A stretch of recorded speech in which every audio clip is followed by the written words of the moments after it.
One day, they were in your life. The next day, they weren't. No fight, no argument, no dramatic goodbye. Just silence. An unanswered text. A profile you can no longer find. A number that goes straight to voicemail. And you're left standing there, replaying every conversation you had, trying to figure out what you did, what you missed, what changed. But here's what most people never consider. For some people, disappearing isn't an act of cruelty. It's an act of survival.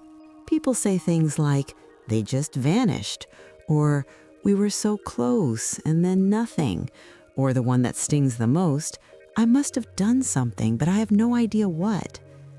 To the people left behind, it feels like abandonment, like the friendship, the relationship, the connection meant nothing, like they were disposable. And so the person who disappeared gets a certain reputation: flaky, avoidant, immature, incapable of real connection. The outside story is simple. Something got too hard and they ran. But the inside story, the one almost nobody talks about, is something else entirely. Here's what it looks like from the inside. There's a moment, sometimes gradual, sometimes sudden, where continuing feels unbearable. Not because of what you did, but because of what they feel they can no longer carry.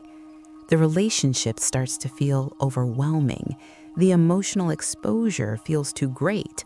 The closeness, the thing you thought was going well, becomes the very thing that frightens them. And in that moment, they don't experience themselves as abandoning you.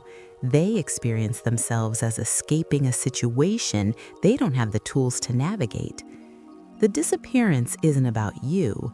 It's about a nervous system that has learned, over a lifetime, that the safest exit from pain is a silent one. Concept 1. Emotional flooding.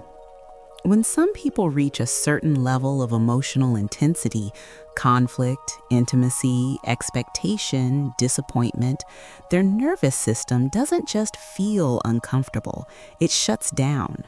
Psychologists call this flooding.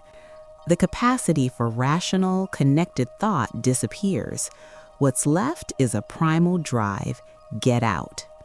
For people with a history of emotional overwhelm, especially those who grew up in chaotic or unpredictable homes, this threshold can be extremely low. It doesn't take a big fight. Sometimes it just takes a hard conversation. Sometimes it just takes someone getting too close. Concept 2. Avoidant attachment. Attachment theory describes the ways we learn to relate to closeness based on our earliest relationships. People with avoidant attachment didn't grow up with caregivers who responded consistently to their emotional needs. They learned early that needing people leads to disappointment, that vulnerability is dangerous, that the safest way to be is self-sufficient. When avoidantly attached people start to feel dependent on someone, when someone starts to matter, their system sends an alarm. This is dangerous. Protect yourself. And one of the most reliable ways they know how to protect themselves is to disappear before they can be hurt. Concept 3. Preemptive abandonment. This is one of the most painful patterns to understand from the outside. Some people cut others off not because the relationship went wrong, but because they believe on some level that it will, that eventually you'll leave them, get tired of them, see through them.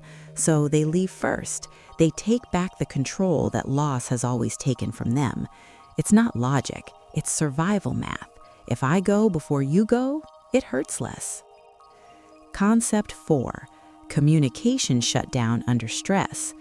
For some people, the very skills needed to navigate a difficult moment, to say, I'm struggling, or I need some space, or can we talk about this, were never developed, often because they grew up in environments where expressing needs wasn't safe, where feelings were minimized, punished, or ignored. So when things get hard, they don't reach for words, they reach for distance. Silence isn't chosen as a weapon. It's chosen because it's the only tool they have. Here's what almost nobody talks about. The person who disappears is often grieving too. They carry the weight of every connection they walked away from, every person they let down, every friendship that dissolved into silence. There's a version of them that wanted to stay, that wanted to figure it out, that wanted to be the kind of person who could say, "This is hard, but I'm not going anywhere." But wanting that and being capable of it are two very different things. And for many of these people, that gap between who they want to be and who they're able to be is one of the most painful things they live with.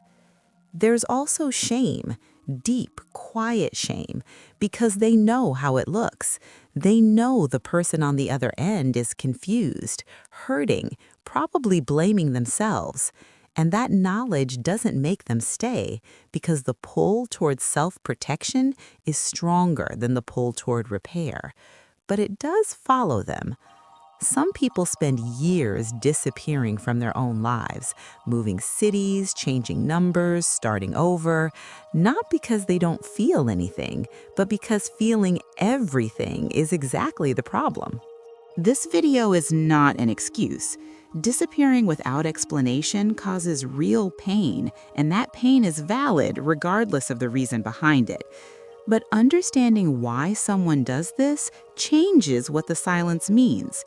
If someone cut you off without warning, it may have had almost nothing to do with your worth.